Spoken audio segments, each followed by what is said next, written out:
नमस्कार साथियों, स्वागत है एक बार फिर से आपका। दोस्तों आज हम टाइफाइड फीवर के बारे में पढ़ेंगे और टाइफाइड फीवर से रिसेंटली नॉर्सेट एग्जाम में काफ़ी बार क्वेश्चन पूछे गए हैं और बाकी भी एग्जाम में क्वेश्चन पूछे जा सकते हैं इससे रिलेटेड, तो इम्पोर्टेंट है एग्जाम पॉइंट ऑफ व्यू से। बात करते हैं टाइफाइड फीवर की, तो typhoid fever also known as enteric fever. ठीक है दोस्तों, एंटेरिक फीवर भी टाइफाइड फीवर का दूसरा नाम है। फिर बात करते हैं इसकी, तो ये इंडिकेटर है for sanitation conditions in country. ठीक है दोस्तों, बात करते हैं पॉजिटिव एजेंट की, तो पॉजिटिव एजेंट में साल्मोनेला टाइफी पॉजिटिव एजेंट है जो कि हीट सेंसिटिव बैक्टीरिया है और डाइज ऑन ड्राइंग और पास्चुराइजेशन। ये पास्चुराइजेशन और ड्राइंग में ये इसकी डेथ हो जाती है। इसीलिए आपने देखा होगा कि जो हम मिल्क, जो पैकेट वाला मिल्क होता है वो पास्चुराइज मिल्क रहता है। ठीक है दोस्तों, फिर बात करते हैं इसके रूट ऑफ ट्रांसमिशन की, तो फीको ओरल रूट से ये ट्रांसमिट होता है।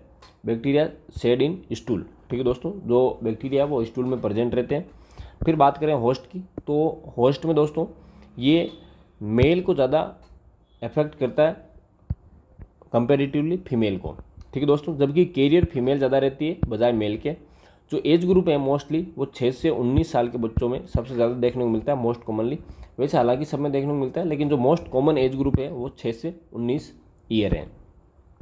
फिर बात करते हैं इन्वायरमेंटल फैक्टर की, तो इन्वायरमेंटल फैक्टर में सीजनल, ये जून जुलाई और सितंबर में इसका पीक देखने को मिलता है और ये सबसे ज़्यादा ठंडी, जैसे आइसक्रीम है, आइस वाटर है, यहाँ पे सबसे ज़्यादा पाया जाता है। ये ओपन एयर डेफिकेशन से या पुअर फूड हाइजीन है, ऐसी जगहों पे ये साल्मोनेला टाइफी आपको मोस्टली देखने को मिलता है।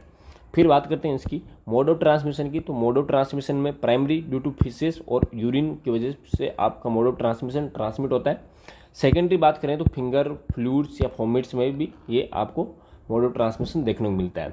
फिर बात करते हैं इसकी इंक्यूबेशन पीरियड की, तो इंक्यूबेशन पीरियड दोस्तों एवरेज बात करें तो 8 से 14 दिन का होता है। और वहीं हम बात करें अगर रेंज की, तो रेंज में ये 3 से लेकर 3 वीक तक आपको देखने को मिलता है। नेक्स्ट बात करें क्लिनिकल फीचर की, तो क्लिनिकल फीचर में दोस्तों फीवर, जो कि हाई ग्रेड फीवर रहता है 102 से लेकर 104 फ़ारेनहाइट तक देखने को मिलता है, जो कि स्टेप लेडर फीवर है। ये एक कैरेक्टरिस्टिक फीचर है टाइफाइड फीवर का, जो कि step ladder means increasing trend में देखने को मिलता है। अभी 102 आया है तो 103, 104, 105 ऐसे आपको स्टेप लेडर में देखने को मिलता है फीवर। फिर बात करते हैं रेसेस भी देखने को मिलते हैं। रेसेस रोज स्पॉट देखने को मिलते हैं इसमें, जो कि सेकेंड वीक ऑफ डिजीज में आपको मोस्टली देखने को मिलते हैं।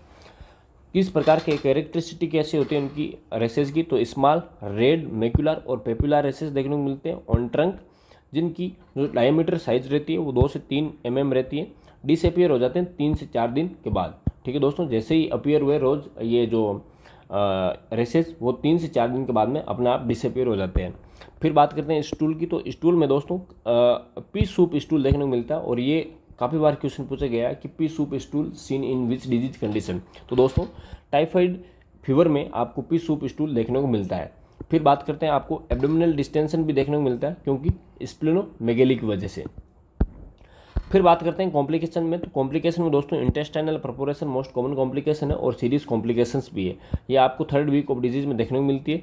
यूरिनरी रिटेंशन भी देखने को मिलता है और केस फर्टिलिटी रेट, जिसको हम बोलते हैं 1.1 से लेके 4% तक आपको देखने को मिलती है। केस फर्टिलिटी रेट क्या होता है दोस्तों, उसके बारे में बताऊँ तो किसी कंडीशन डिजीज कंडीशंस की वो कितनी गंभीर है या उसकी जो मोर्टिलिटी रेट है वो कितनी है, उसको हम केस फर्टिलिटी रेट में काउंट करते हैं। तो केस फर्टिलिटी रेट, जो फर्टिलिटी रेट है वो कैसे कैलकुलेट करते हैं, डेथ ड्यू टू टाइफाइड, एक साल में कितनी डेथ हुई है टाइफाइड से लेकर, या फिर upon case of typhoid disease, कितने केस फाइंडिंग हुए टाइफाइड डिजीज के और उनमें से कितने की डेथ हुई है अपॉन 100 × 100। ठीक है दोस्तों, जैसे एग्जांपल की बात करें तो एक साल में हमें 50 टाइफाइड की वजह से डेथ हुई है और जो केस फाइंड हुए वो 100 में इंटू 100, तो कितने हो गए दोस्तों 5000 × 100, तो ये 50 हो गए दोस्तों। फिर बात करते हैं डायग्नोसिस की, तो डायग्नोसिस में आपको ब्लड कल्चर या सीरोलॉजी की बात करें तो फेलिक्स विडाल टेस्ट करवाते हैं। विडाल टेस्ट दोस्तों सेंसिटिव टेस्ट है, कन्फर्मेटिव टेस्ट नहीं है, जबकि ब्लड कल्चर में आपको साल्मोनेला टाइफी ग्रोथ देखने को मिलती है।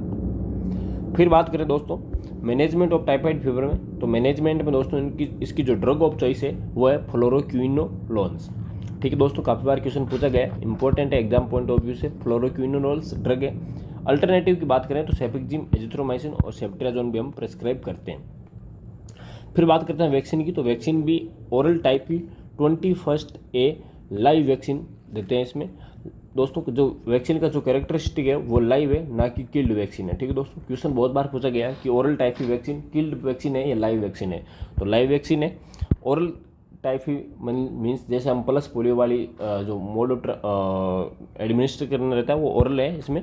ठीक है दोस्तों, ना कि IM IV है, IM है। ठीक, IV तो देते ही नहीं वैक्सीन को, IM नहीं है या सबक्यूटेनियस भी नहीं है।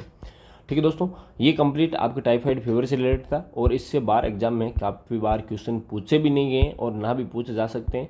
तो अगर आपको क्लास अच्छी लगी हो तो आप हमारे यूट्यूब चैनल को सब्सक्राइब जरूर कर लीजिए, बेल आइकन पर क्लिक करना बिल्कुल ना भूलें।